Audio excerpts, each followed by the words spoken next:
Hey, check it out, everybody. It's Phil from New York Rocks, and we're rocking down here of Gibson Guitars in NYC, and I'm sitting here with Jeff Slate, the Birds of Paradox. How you doing, Jeff? I'm doing great, Phil. How are you? Great, great. Now, the Birds of Paradox, that's the new album you're coming out with, right? Album, band, project. We're coming out with a lot of things. Okay, but we're gonna go back. We're gonna go back before that, and we want to tell everybody about yourself and where you're from and how'd you get started in music. I grew up in Connecticut. I was in a band there, a sort of mod punk band in the 80s called the Mindless Thinkers. We played the college circuit there and had a great following. And I left that and ended up in New York City and did some recordings with Pete Townsend in the early 90s, and that was a thrill. And then I started a band called The Badge, and we did okay here in the States, but we did better in Japan and Europe and the UK. And you know, that just kind of ran its course. It was around for about 15 years, believe it or not.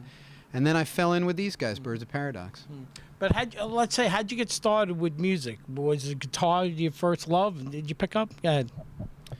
I found Revolver in my sister's record collection, and I thought it was the Monkees. Right. And I put it on, and it totally blew me away. It changed my life, you know? I mean, and it wasn't just, you know, as a kid, you gravitate toward Yellow Submarine or Eleanor Rigby, but I loved them all. This was the American version, so there were a lot of good songs missing. But, you know, Good Day Sunshine, Here, There, Everywhere. It's a great record. Okay. All right. We talked about some of the bands and the acts that you were in, but what's your connection, let's say, with meeting like Gary and Jimmy, and how'd the band get together? How'd you get that going? Well, we all came to May Pang's birthday party actually here at the Old Hit Factory, which is Gibson runs it now, Gibson Guitars. And it was her 60th birthday, and we all ended up in a jam at the end of the evening, and somebody said, hey, that's a pretty good band. And I thought, that's a pretty good band. So I called everybody up. I said, I've got a couple of songs I want to record. I didn't. Right. I wrote them then. It sort of put the pressure on me to do it. And we went in, and it was magic. It was, you know, we went in, and we expected to do one song in an afternoon, and we did 3. But you knew the guys beforehand. You knew them. Well, I met him at that party, and we played. You know, every time there'd be a party or there'd be a get-together or whatever, we'd kind of, you know, we all ended up talking shop, talking songwriting, talking music, and playing. You know, and everybody liked what we did, and we seemed to like it too, and it felt really easy and natural. So that was kind of where it came from. Now, the songs that you just recorded, you're recording the album. This album's going to be released soon. Talk about the album and songs that you wrote. Well, the album is, I guess there's 12 songs on the record.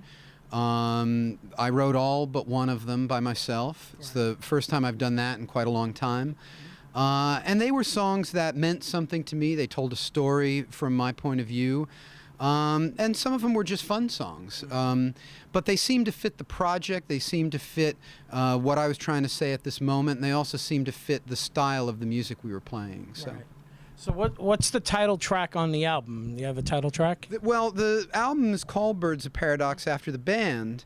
There isn't really a title track, but you know, there are some standout tracks. Babylon's a big one. Baby Forgive Me was the single that came out a couple months ago. And I heard you play a single in there's Sunrise.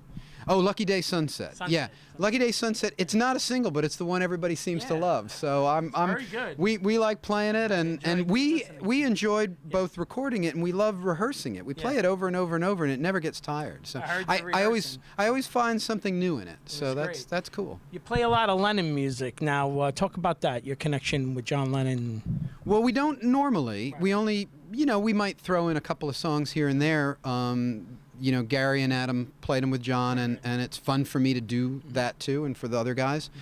But John's birthday is this month, October, and we're going to do a couple of shows around our record release as well as his birthday. Joe's Pub and the Bearsville Theater. Coming up this weekend. Coming up, yep, next week. The Bearsville Theater is the 6th of October, and the Joe's Pub is the 10th of October. So the album, when is it actually going to be released? It's on John's birthday, 72nd birthday, October 9th. There you go. So the next day we're at Joe's Pub, and we're going to do a bunch of the songs that Gary and Adam played at the Garden with him 40 years ago, believe it or not. Crazy. I heard when I first walked in, you were playing New York. Oh, New York City. Yeah, New York I've City. always loved that song. When I was a kid, I had the big gatefold, you know, with the, you know, it looked like a newspaper and the whole thing. I poured over that thing. I read every word. I love that record. I always loved the song New York City. Yeah. So I get to play it with the guys now. It's, you know, it's a blast. Actually, I was in New York City the night, you know, we lost John, and I was a couple of blocks away, and I was walking, and I heard sirens and this and that, and I was like, wow, something must have happened, and I didn't know until I got home, but it was like, your thoughts on that? Well, my brother-in-law knew some people who worked on the record, and I guess he got a phone call right around the time it was on television. I think the phone rang, and I remember it. It's all hazy now, but you know, I remember the phone ringing and getting the phone call with the news, but also hearing it on Howard Cosell.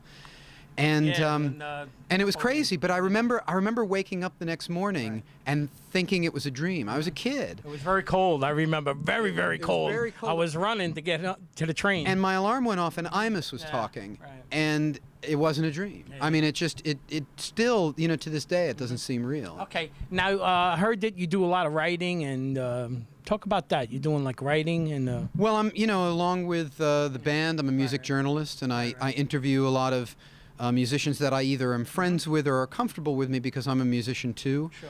And because I've been around the scene for so long, I have great access.